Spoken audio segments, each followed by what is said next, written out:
The Way 31I team is pushing Governor Kay Ivey for answers about how she's fixing Alabama's broken parole system.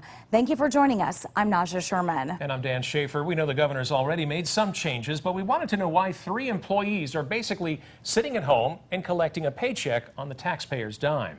Way 31's Breken Terry is live to show us what happened when she pushed the governor for answers. Breken? Governor Ivey told me that Judge Charles Graddick, whom she appointed to lead the parole board, is making a ton of changes. He's postponed some 600 parole hearings because prior leadership could not get into compliance with the new law that mandates that they have to notify victims' families within 30 days. Now, they had about 4 months to make these changes, but didn't do it.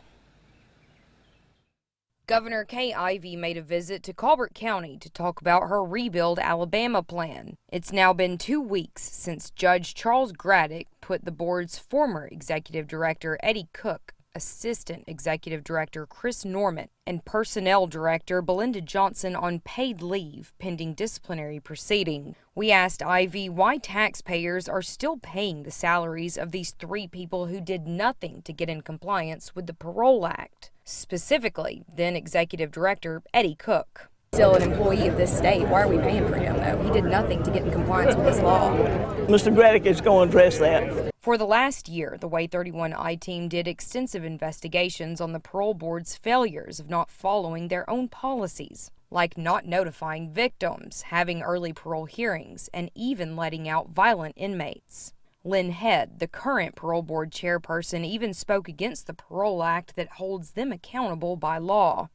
Head's term expired in July. Why is she still there?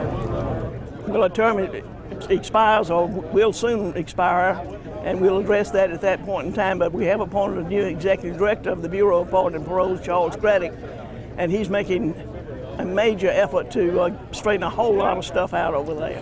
But Head's term expired July 1st, and we've been asking her office since then why Head is still in place, or if they even plan on making a new appointment.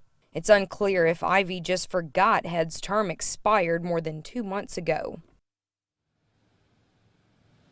Now, Judge Graddick's team told us that they are working on a ton of issues at the parole board, but they are starting with this victim notification and giving these families a 30 days heads up before these parole hearings come up. Now, we have asked them if they have found any other flaws in the system or what's going to happen to these 3 higher-ups that are currently on paid leave.